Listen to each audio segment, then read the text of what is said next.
We just try to promote action and show that these guys are athletes. And rodeo for a long time was like the greatest show on dirt. Like they kind of made it seem like a circus. It's really changing the idea of rodeo to really these people are athletes. Thanks for joining us on Louisiana's Playground Podcast, your roadmap to all things Lake Charles, Louisiana. I'm Brady Raynard. And I'm Jillian Corder. We're excited to bring you the authentic stories and experiences of Southwest Louisiana once again, with all the tools that you need to build your own personal Lake Charles itinerary. We've got another terrific show for you. I knew you were expecting it. Episode 53, we're talking the McNeese Rodeo with Justin Browning. So kind of outside the box, as we have, honestly, a really eye-opening episode to a lot of the fun activities and things that what it takes to be a rodeo coach and create a rodeo team and at a championship one at that. We laughed, we lived, we loved, we cried, all the emotions in this episode. Learned a lot about cowboying, that's for sure. So we begin the show, though, as we always do, a taste of Southwest Louisiana. It's a segment we like to call On V Eats.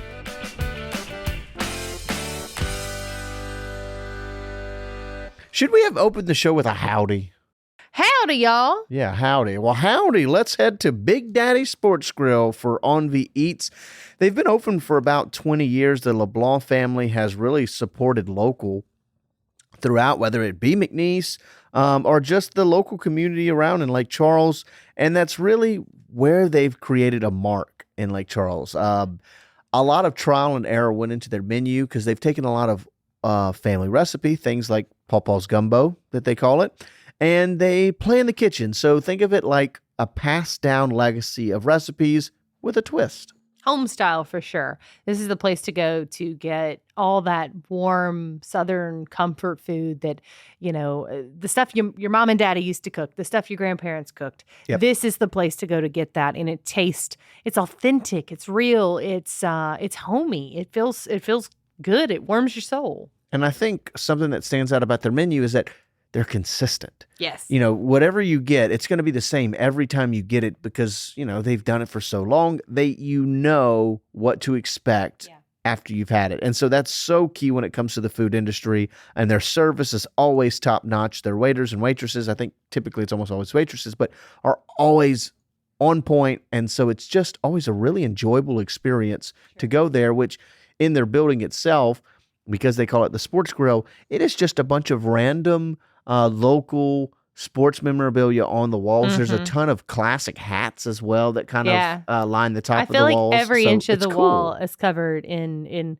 hyper local cool sports stuff that Agreed. Just makes you feel like that place that you've been your entire life. Even if it's your first time going, it feels familiar to you. There was an LSU hat that really caught my eye when we were in there that I was like, that one has to be from like the early 90s, and it was spectacular. You tried to steal it? Yes, I did. I didn't get away with it, though, unfortunately. Well, let's start with what I got, which was, as a kind of an app, the chicken and sausage gumbo, Pawpaw's Gumbo, if you will. Hearty, there was a lot of chicken and sausage, which is always such a bonus, especially when you go to a restaurant and you get it just full. Every spoonful has chicken or sausage on it. They use ravidoos, which they were on the a previous episode of the podcast. That's right. If you go back a couple of episodes, you can listen to how the sausage is made. Yeah, and that simple roux is just effective. It's just a classic, simple gumbo. They're not trying to win an award for best presentation for the gumbo. They're saying this is a beautiful, warm bowl of gumbo, just like you would get at Pawpaw's house. And it just hits the spot. It is the quintessential Pawpaw Gumbo, what you'd expect to get when you go to someone's house. And it is just perfect. Yeah, and Brady got just the bowl of it as kind of an appetizer to his meal, but it's really hearty enough to it very easily can be your entire meal if you get the full bowl of it. Yeah, easily. And then for the second meal, if you will, my entree. Second meal. Yes, my entree. I went with the grilled fish. I looked at their Gulf shrimp and their Gulf oysters, and instead I opted for the fish, and it was a great choice. Flaky. No fishy taste to it too, which I know a lot of people kind of get turned off by fish. This one did not have it. Very simple Cajun blend on top, so they don't overdo it, and it really works. I mean, you get the great fish texture that you want out of a fish, where it's very flaky and just ultimately delicious. I think I dabbed some hot sauce on top too. Of course you did. For a little bit. So of course I did. And it was awesome. Moving on to the veggies, they do a nice blend of broccoli, carrots, and cauliflower. You can get them steamed or grilled, which of course I went grilled. Just add that little charred flavor to them, and it works perfectly. Softens them up. Still crunchy though. And speaking of crunch, their fried okra was my other side, because you get two sides. They do a simple flour batter, so it's not overly crunchy batter, but the okra itself still has some crunch. You get that nice salty flavor from what the okra brings to the table, and it's just so perfect. I love fried okra, and they had great okra. And the kids liked that fried okra too. We brought home the extras, and they ate it up. And that's the type of portions they give you. You're probably going to have extras, especially if you decide for a gumbo appetizer. Mm-hmm. I did not get the appetizer, therefore I cleaned my plate. And I got the lunch plate while I was there, which that particular day it was fried chicken, and some veggies and mashed potatoes. So good. So the fried chicken, it's really yummy. It's well-seasoned chicken breast. And it's interesting because a lot of places, if you go and you get something like this or chicken fried steak, the batter kind of outweighs the amount of meat you get. It's a really thick batter. This wasn't. It was really thin, perfect batter on it. Didn't overwhelm it at all, but a nice crunch. The mashed potatoes were really super creamy. Also, sometimes you go and you order something like this and they smother it in white gravy. I'm a big gravy fan. I normally get extra anytime I go anywhere. This didn't need that though, and they didn't. They did not smother it with it. They just gave you just the perfect amount because the chicken is so good. It's so tender. The crisp of the crust on it, the batter on it is so good. Mashed potatoes are so creamy on their own that you don't need to drown it in a gravy. You don't need to soften that batter. That's often typically I think why they do so much gravy is because you got to soften that crunchy batter a little bit. Yeah, like you feel like it kind of can get dry, right? This doesn't feel that way at all. I got it with sweet carrots, which were delicious, and green beans. They're the perfect little salty kind of kicker to the meal, I think. And the rolls. It came with a roll that looked so pretty. It was baked so perfectly golden brown that I wrote down that it looked airbrushed because it looked not real. It looked like play food. You know, the kids have like the plastic play food, and this roll, which always does typically look really good. Yeah, sometimes. It always does. And this is what it looked like. It was so perfectly golden brown that I thought, no way that's real. But it was, and it was absolutely delicious. So that's the meal I got. Big Daddy's is really good for their plate lunches. They're special each day. And so that's what I opted for. And I do not have any regrets. And they have a really convenient location too in South Lake Charles, just a little bit past 210. So if you're getting off the 210 loop, it's a very short little break. It's right also, down on Nelson Road. Yeah, not very far away from McNeese as well and Burton Complex as well. Like you said, just off Nelson Road, right on Sell. So if you're looking for a place that's colorful and good food, Southern home-cooked meal, head over to Big Daddy's. It's the place to be. From a great meal to a great guest, we welcome on Justin Browning, the rodeo coach at McNeese State here in Lake Charles. Coached the Pokes since 2007, leading them to a pair of women's national titles and 4 reserve national championships between men and women. But we're not done. They've also captured 20 individual national titles and 11 regional championships during that time, and he now brings that championship pedigree right here to the podcast. Welcome to the show, Justin. Thanks for having me. So, Justin, Southwest Louisiana is known for big city amenities, but small town charm. That's what we do here on the podcast is give everybody a little taste of those experiences that someone can add to their itinerary when visiting Southwest Louisiana. But before we get started today, we ask each guest a series of questions so that listeners better get to know you and see how you play in Louisiana's playground. Are you ready? Okay. Question number 1, crawfish or gumbo? Crawfish. Ooh, okay. Quick answer. Why is that? Gumbo makes me sick. I don't know why. Every time I eat gumbo, I get sick. So I'm a crawfish person. Crawfish all the way. What do you love about crawfish? I The social side of it, Yeah, honestly. sure. Like Yeah. hanging out. Crawfish visiting. isn't just a meal; it's an event. Yes, Yeah, exactly. it's an experience. Okay. I didn't understand that when I first moved here at Yeah. all. Like, but Because you're but from now I do. Texas, right? Yeah. Well, I'm actually from Kansas originally. Oh, so, okay. Yeah, I'm kind of a Yankee. So Kind of a Yankee. Yeah. Especially considering, there's a little bit of a culture shock, I guess. Yeah, coming we down have crawfish up there, and I remember my grandma would put them in the frying pan and fry them. And she's like, "These are terrible." What's all the hype about? Yeah. Thanks, Grandma. Yeah. Had to come here to get some of the real stuff. Okay, next question. Poolside or beachside? Beachside. Why's that? I don't know. Normally, I go to the beach with my family. Yeah. And pools are at hotels, and when I'm at a hotel, I'm normally not with my family. So Yeah, for you that means So, traveling. That yeah, means you're working. yeah. When you're at a hotel. That's a good point. The beach just means so much, I think, to a lot of people too. I mean, and you, like you said, you're from Kansas, so you're a bit landlocked there. But the beach is a different vibe. Yeah. Well, you plan a beach trip. No one's planning a pool trip as a That's a good as a point. getaway, right? Yeah, exactly. That's just a day trip. Exactly. Okay, our last question: concert or comedy show? Comedy show. Okay, that's your favorite. We've had a few of those recently. Yeah, people like to laugh. Good. It's an escape. Why a comedy show over a concert? Most comedy shows, there's less people. Mm-hmm. And I like to laugh. Like the only time I've ever been to a concert really is when it's at a rodeo, after a rodeo.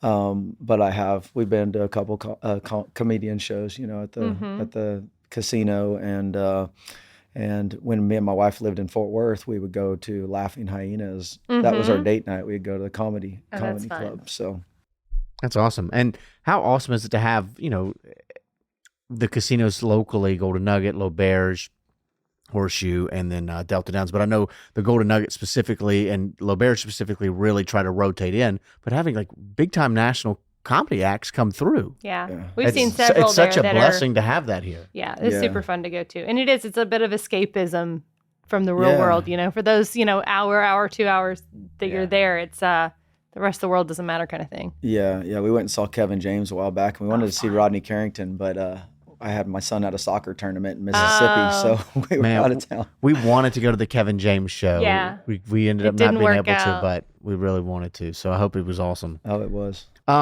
Now let's talk rodeo a bit. It's so deeply ingrained. And this is something that I had to learn moving here because I've lived all over the state of Louisiana. Southeast Louisiana, there's no rodeo culture like there is here. And even Northwest Louisiana, there's a little bit, but once again, not like it is here. It really is ingrained in the culture.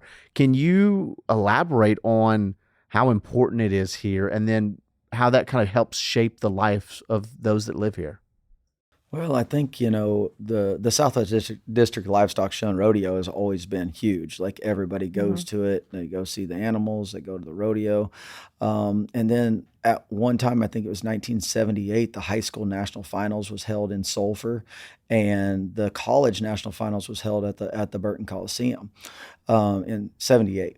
And so it's between just that, bringing in the rodeo culture and the rural community around here that we have so close, because Lake Charles is kind of a small big town.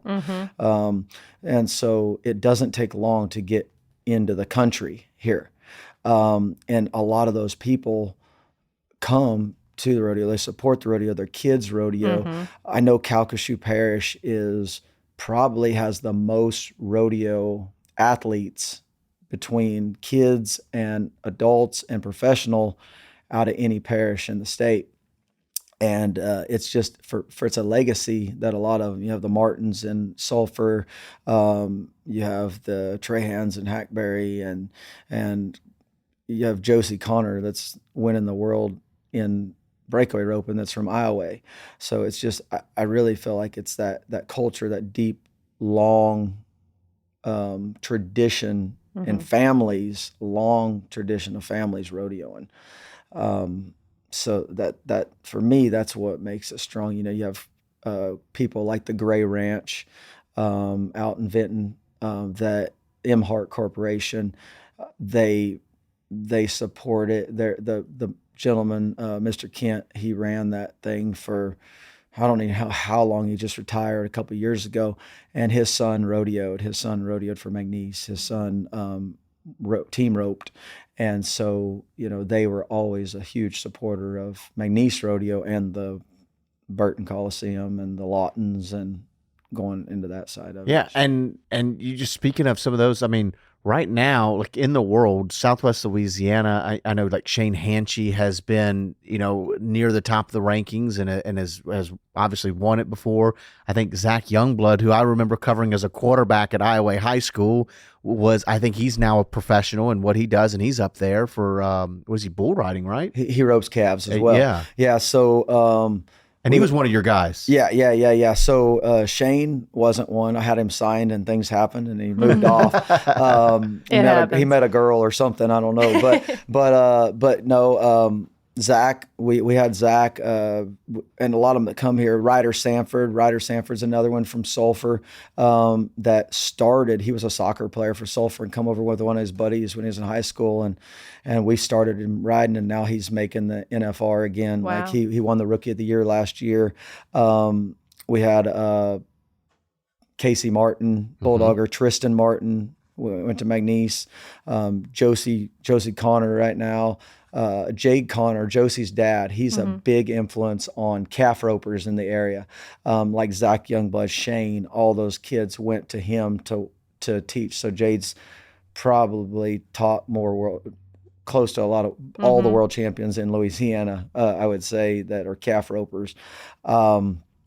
But yeah, we have several, and then coming here to school, like Waylon Bourgeois is making the national finals this year. He went to McNeese. Cade Saunier was third in the world last year. He was a baseball player at Nichols, decided he wants to come here to go to school to rodeo because he had Tommy John syndrome condition in his elbow from throwing. And 2 years later, he's third in the world. Wow. And then this year he broke his thumb and was out several months, and so we have a big tradition of we call it built not bought, because a lot of the people are built around here. They're not just like, we don't just recruit people that are good. We actually make them like they're homegrown. They're homegrown. Whether they're here, we have two kids right now that came here and they were just ag students that were trying to go to the bar and fight every weekend, and now they're the head of our FCA leadership, and they're juniors and seniors in college, and both of them are, like, one of them won second at Lake Charles's Pro Rodeo last year, and he's been riding for 1 year. Wow. It's crazy, but it's just the culture, I think, really that pulls them together. I feel like there's a good mix there of all the people that you named. While it is kind of a family business, right? It's a legacy type thing. And a lot of these people have been doing it since they were little kids, right? But some people are just jumping into it in their adulthood, in their later years while they're in college, and really showing out. And that's not the case with every sport. Like, you can't necessarily just jump in, but that really says something about these athletes. Yeah, a lot of the rodeo, it's better if you're an athlete before, like Cade was or Ryder was. All my really good goat tires that have won the nation. We've had 3 national championships in the goat tying, and they've all been like athletes in high school. Most of them were soccer players. So it's, and then our really good breakaway ropers were softball players. Like Mia Manzanares, I think she was a catcher, and she had a scholarship to go play softball at LSU, I think, so, but yeah, it's different. We're building kids, building young men, and ladies, so that's what's pretty cool about it. You brought up injuries, and I know that rodeo can be a really dangerous sport. One of the most dangerous, I think, actually, right? What do you do for this team, the young men and young women? You obviously want to keep them safe. I'm sure that's your number one priority. How much, I guess, training goes into this before, you put them in that kind of situation? There's quite a bit. We have... for the rough stock riders, we have bucka machines, and we call them like spur boards or stationary barrels for the bull riders. We teach them technique first. We want them to get that, that motor neuron pathway all the way across their body, training their body to do what they need to do. So they go into autopilot when they get on. You're not really going against a person when you rodeo. That's the trick, is you can't psych out the thing you're going to go against. So really, as a rodeo athlete, you start training their mind first, because their biggest competitor is themselves. Yeah. And so you teach them the technique, you teach them how to do it. You move them into like saddle horses or slower, like the ropers. They get on their horse, they learn how to ride their horse, and we rope a sled first. We don't have very many that come in as ropers that have never roped before. We have a girl from Mexico that's really, really new to it. You could say green.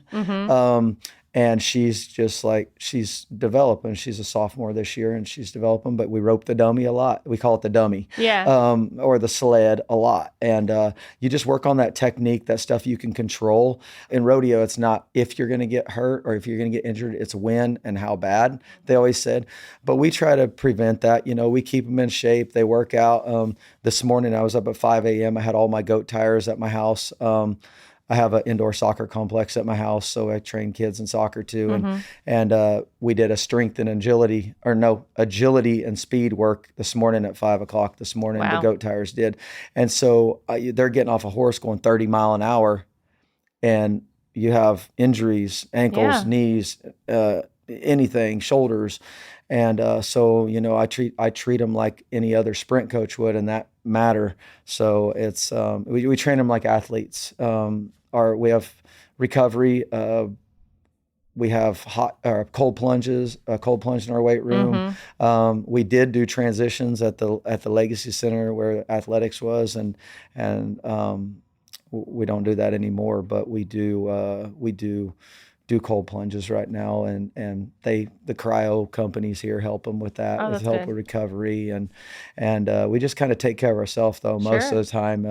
McNeese Athletics, they help us a little bit with if we need to see a trainer, they'll make time to allow us to go in there, and but everything else is kind of like ibuprofen and ice, and now that we have the cold plunge, it's like, oh, hey, you hurt your leg, you just got kicked by a horse or hooked by a bull. Hey, just let's take a couple ibuprofen and get in the cold plunge for 15 minutes. Let's get in 39-degree water for 15 minutes, and you'll feel better when you get out, I promise. Yeah, I guess so. Well, and on that subject, the challenges of rodeo as a sport compared to others, a lot of times with football, it's the other people, it's equipment. With baseball, same thing. Like those are things you have to worry about. But for you guys, you're worrying about now another live being that, like you said, you can't psych out in some instances, right? Like it's all about taking care. So what challenges, I guess, when it comes to dealing with animals in a lot of those events? Everything is systematically set up.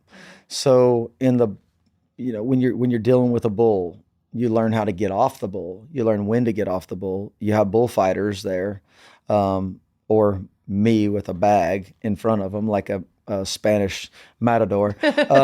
But you have safety precautions set up. But when you're teaching these kids, it's no different than really any other sport. And if all the other sports had the same mindset that our best professional cowboys had, they have the same mindset that Michael Jordan has, or Kobe Bryant, or your best athletes. They have that same mentality. It's, I'm going to focus on what I can control, and then I'm going to quit spending energy on things that I can't control. And if you can train that into them and just drill that into their head and make them want to learn that, it's very beneficial. You have kids that start out, and some of them have a lot of fear. Well, you have to teach them how to channel that fear. Yeah. Like I have a kid named Shay Fournier. His dad went to school here. He's in the Hall of Fame here for rodeo. He was one of the founders of the PBR. And Shay started when he was in college riding broncs. He rode bulls when he came in, and he won a national championship in the bronc riding 2 years later after he started. And he was set to win the Rookie of the Year this year and we would have had 2 at the NFR this year, and he hurt his knee really bad at Houston. Well, we went up to DeRidder. We had to travel to DeRidder on Wednesday night to practice, and he said, "Hey, coach, can I come back and get on?" He's out of school, but he came and got on. And I said, "Hey, you ready?" And he said, "I'm scared. I'm nervous." He said, because his knee hadn't been on in 6 months. And, but he knows how to channel that energy. And that's what you try to teach. Now, all of them don't get it, but the successful ones have to, because you always have a little bit of that doubt trying to come in, and you can't allow it to come in. You got to channel that to, what do I want to happen and where I want to go. I love and that. Let's do this. So that's the main thing, is training the head, and then they have to want to work at it physically.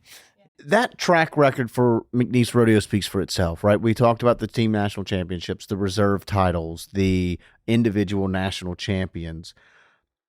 Can you talk on some of the recently? Because I know, was it Mia that really, I think she won a team national title practically by herself. Just a few years ago. So just kind of the recent success of this program. Can you kind of highlight some of those that you guys have been able to do recently? So just in the past, I would say since 2018, Mia came in there and she won the goat tying and the breakaway rope in 1 year. She come in kind of bad. It wasn't even a thought in our head that she would do what she did. And she come in like 9th or 10th in the breakaway rope, and then just roped the heck out of a calf. And then she was winning the goat tying, pretty handily. And she was the only girl on the team that year, and she just ended up winning it. And she come up to me after the deal's over, and she's like, "Hey, I think we won the women's team too." And I was like, "Really? That's pretty awesome." And it was good. It was a representation of how amazing of a competitor she was. And then the next year, we won the women's team again. She was on the team as well. And we had, the cool thing about that year was every girl on the team got points for us too. Wow. So that was really good, because it took all of them to win. But anyway, we won some national championships. Yeah. I think we've had, 6. Cole Fry won an all-around national championship in the last couple of years. Mia won 2 in a row. So yeah, we've done well in the previous. Last year, we had some guys to do it, and they just didn't draw really good. Rodeo is a drawing contest. That's what people are like, "Man, you've won the nation, reserve champions 2 years in a row. How's that affect you?" I'm like, it really doesn't, because it's just one rodeo. And a lot of that comes down to, like, Cade Sonia was 3rd in the world, and he didn't place until the short round. Mm-hmm. And then he went 2nd in the nation, did not get a point for us until the short round. Yeah. And he's the best bareback rider there, by far. Different day, different atmosphere, different animal, different. You draw a different animal. Like, he didn't draw an animal that was marked over, like, they have a 1 to 25 scale for the animals. Mm-hmm. And until the short round, he didn't draw a horse that was over a 16-point horse. Yeah. And you have to be 80. You have to have a 20-point horse. So he's like 60s and low 70s, and you're so far behind. Yeah. But he won the short run by 10 points. Yeah. So, I guess I never thought about that, the luck of the draw, truly, in that kind of situation. What's the season for rodeo? We have our first rodeo next weekend in Panola. Uh-huh. And then we have 5 rodeos in the fall. We go until the middle of November. We're off until the end of January, and we start back up. We go till the end of June. So the Nationals is the end of June. So it's a very long season. We have, we normally start practice the first week of September, and we have about 3-4 weeks, hopefully, before the first rodeo. And then we rock and roll. We have 2 in a row. We have a week off. Then we have Northeast Texas. And then we have McNeese, our home rodeo. So it's. And when's the home rodeo? Our home rodeo's October 25th and 26th. Okay. We're making it's grown up. Like this year, we were gonna originally have concerts with it, like bring in Nashville singers and have a legit rodeo concert, like mini Houston, right? Yeah. So because we already have the largest rodeo in the state. We're the only rodeo program in the state. So we are the official rodeo team of of Louisiana. Mm-hmm. Wow. So we're looking to have over 8,000 people come in over the 4 days of the event. And McNeese isn't even the A&M school of Louisiana. No, exactly. To have that is cool. Yeah. So it really shows a lot with our ag department and the rodeo program and the history of it. But right now we are the only program in the state. And so, Yeah, we're looking. Normally, we have like 1,000 people come to the rodeo, and we sell out the outdoor arena. We've never really advertised it. So this year, the Louisiana Office of Tourism, they've joined us with a grant, and they've helped us promote it. So we're fixing to start like a huge campaign to promote it, and we're hoping to get 3,000 people there. Hopefully we get more than the pro rodeo, because ideally it's local kids. But the thing about our rodeo and the pro rodeo is we have people like Macon Murphy, he's from Louisiana. Kincaid Henry, he's from Calcasieu Parish originally. They make the NFR. They're still in school, but they moved to North Texas, so they go somewhere else to school. But we have world champions actually at our college rodeo.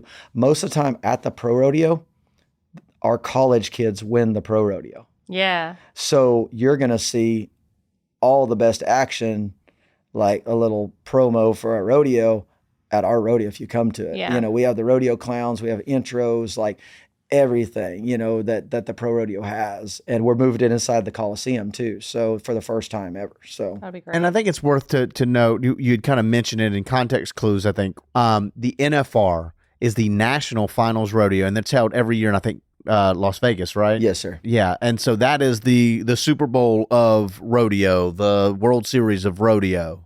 And just trying to make sure that when you say NFR, that is top of the top. Yeah, that is your professional first league, your NFL, that's your NBA, That's the big boys. your MLS, everything. Yeah, that's the top of the top, and we have them going to school here, right now. That's amazing. What do you say to somebody who maybe hasn't grown up? I'm from Allen Parish. I grew up in Oakdale. The rodeo is kind of ingrained in life there. We have our own little rodeo there in Allen Parish, and so I've kind of grown up around it. But for people maybe who haven't, or they come from other parts of the state or Texas or wherever, where maybe that's not part of their lifestyle, how do you get them to come out to the rodeos to experience something maybe they haven't before? Well, that's part of the challenge to promote it. But I think a good rodeo clown helps. I know people always have went to the pro rodeo here, the livestock show, for the clown, because they have a good clown. We have a good clown, so we got a good clown, a really good clown. He's from DeRidder. Preston Broxton is his name. But we just try to promote action and show that these guys really are athletes. And rodeo for a long time was like the greatest show on dirt. Like they kind of made it seem like a circus. And now you're seeing it's really changing the idea of rodeo to really these people are athletes rodeoing. Yeah. When I started, like I made an Instagram. I've always called us rodeo athletes. And that was my goal when I came here. We started workouts. My degree's in kinesiology, not agriculture. So I have treated them like athletes from the get-go. I put them on workouts, this and that. But as rodeo has kind of evolved, more people are seeing them and they're promoting them more as athletes, the bull riding too. So I think that you can show them, it's man versus beast for one. And it's a lot of action. We have a school day rodeo. So on October 24th, Thursday morning, we're bringing in over 2,000 elementary kids from the area, from Allen Parish, from the four parish area. I think we even have a school from Orange, Texas coming. Oh, cool. It's a fundraiser for us, kind of. We charge $5 a ticket to come. And it's a field trip. So they come, they learn about cattle drives, they learn about the rodeo events. Very cool. When they leave there, they're like, I want to be a bull rider. And these people have never seen a rodeo. So it was really like giving these kids an opportunity to see a rodeo that have never had the opportunity to see. And a lot of the Calcasieu School District schools, I think some of them help pay to go to it. So a lot of those kids if they don't have the money to go, Sure. we'll offer it to them free, or they'll come, the schools pay for. I know one of the elementary schools from Sulphur, the school paid for all the first grade to come to it, so you get them involved. They come out there and they do a goat dressing or something like that, but you get them into the arena, and then we try to invite them back for the big rodeo, for a little bit longer rodeo. It's about an hour show, the kids, hour and a half tops, and the big rodeo is a 2-hour show with a lot more lights and a lot more competition. We just give them a little bit we buck like 5 horses, 5 bulls. We rope 5 steers, bulldog 5, just not the whole rodeo. That's so interesting. So, okay, these kids come out, they get to kind of get their experience and see what you guys have to offer. Let's say the seed is planted. What's the one piece of advice for a young kid who maybe this is their dream now? They want to pursue rodeo. What's one piece of advice you give them? Well, hopefully they come to us for advice. Some of them go to YouTube and this and that, but we have a little outreach program that we help kids with, so we can kind of teach them how to start it, because that's big. Is when they're that age, they're little, they have to have fun with it. So we try to create a fun atmosphere for them. Same way with any sport. If you're driving it down their throat from the time they're 5 years old, they're gonna quit. That burnout's gonna exist. They have to have fun. They have to love it. It has to be in their soul.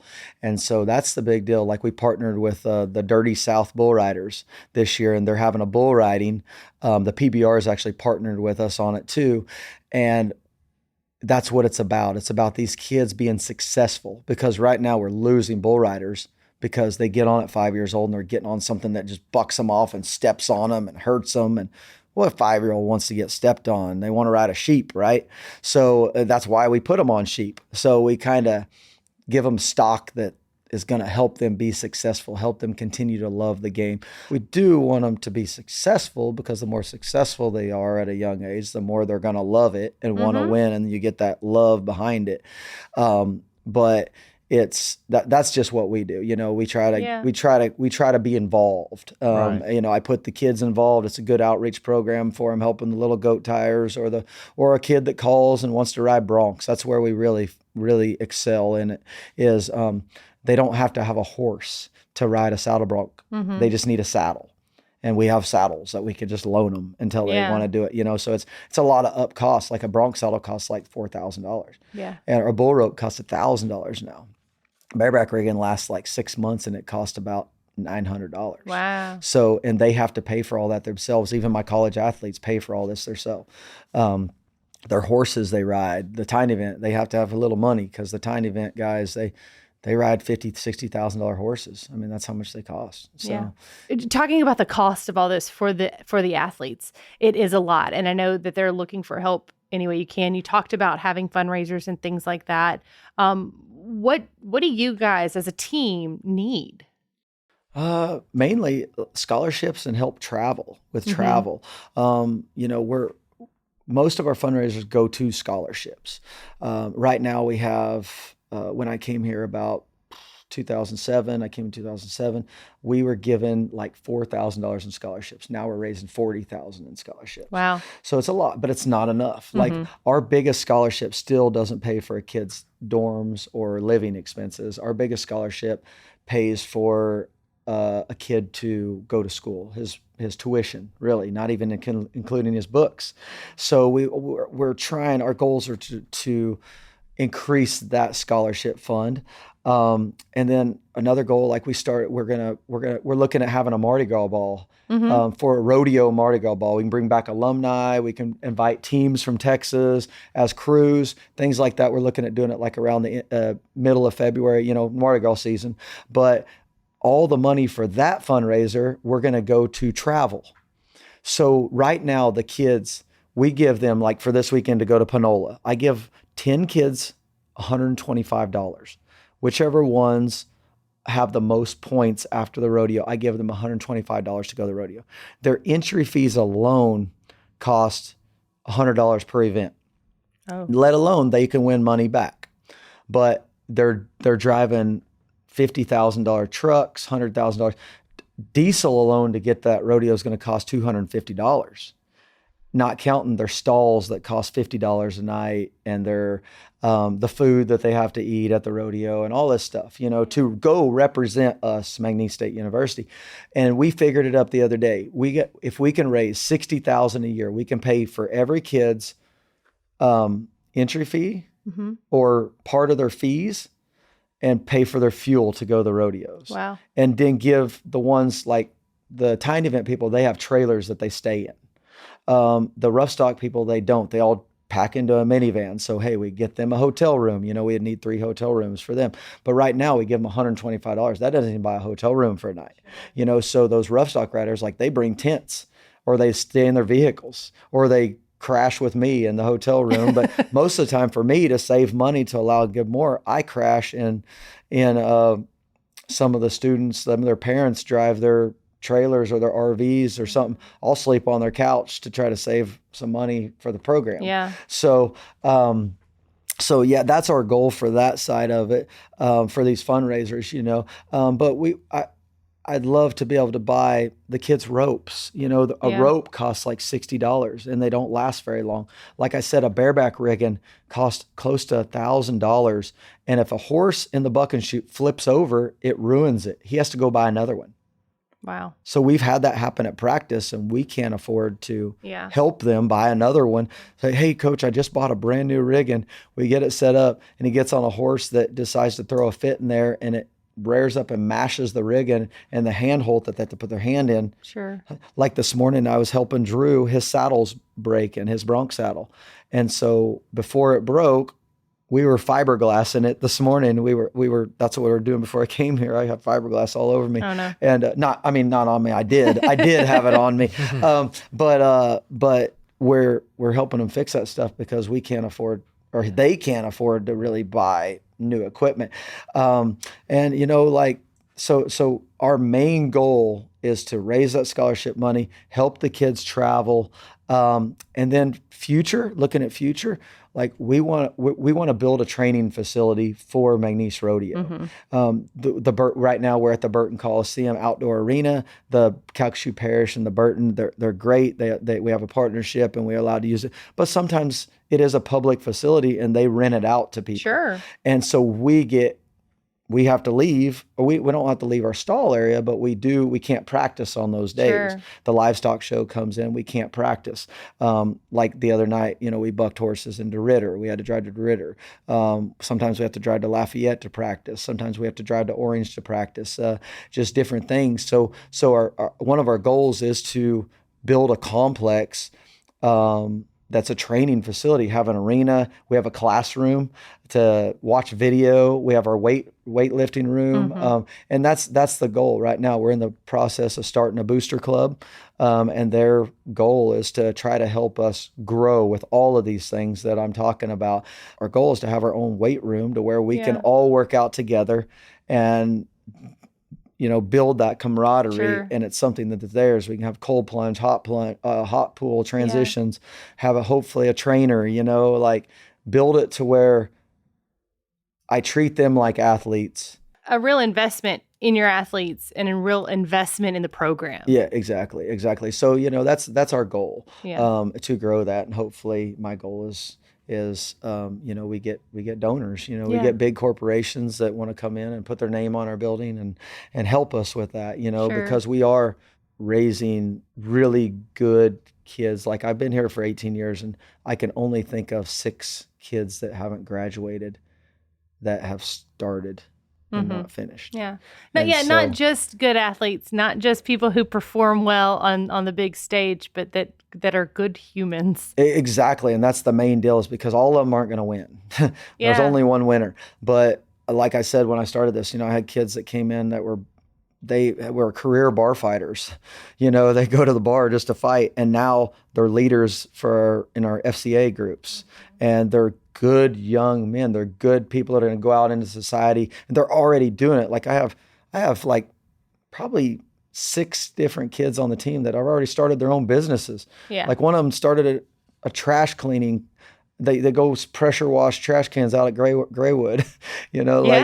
They're hustlers. They work. They're cleaning houses. So they're good kids, and that's part of getting them up on Monday morning. I don't give them any slack. When you get a real job, you got to show up to work. Sure. We have a 3 strike rule. If you miss 3 workouts or you miss 3 practices, you're out. You're voted out. And so it's no different than a job. You miss a job 3 times and you were probably fired after the second one. That's part of it. But yeah, so We'd love to build our scholarship fund to 100,000 and build a travel fund that we can provide to help these kids go to rodeos and build a training facility. That's what we want. That's what we want. That's what my vision looks like for McNeese Rodeo. Well, here's hoping you find the right donors, the right investors who are going to, help you do that, help you grow the program. Well, we appreciate you taking us into the world of rodeo here for the last little bit. Thank you.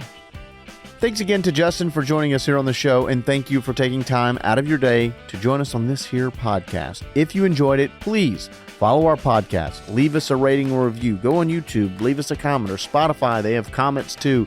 In some way, share it on Facebook or Twitter or Threads or wherever. All that stuff. Yeah. Of course, that helps us grow our audience and further share the unique experiences that Lake Charles and Southwest Louisiana have to offer. Go to visitlakecharles.org/podcast for more episodes, advice on where to eat, and events happening this weekend. I'm Jillian Quarter. And I'm Brady Raynard. Thanks again for coming to play at Louisiana's Playground. Sit you.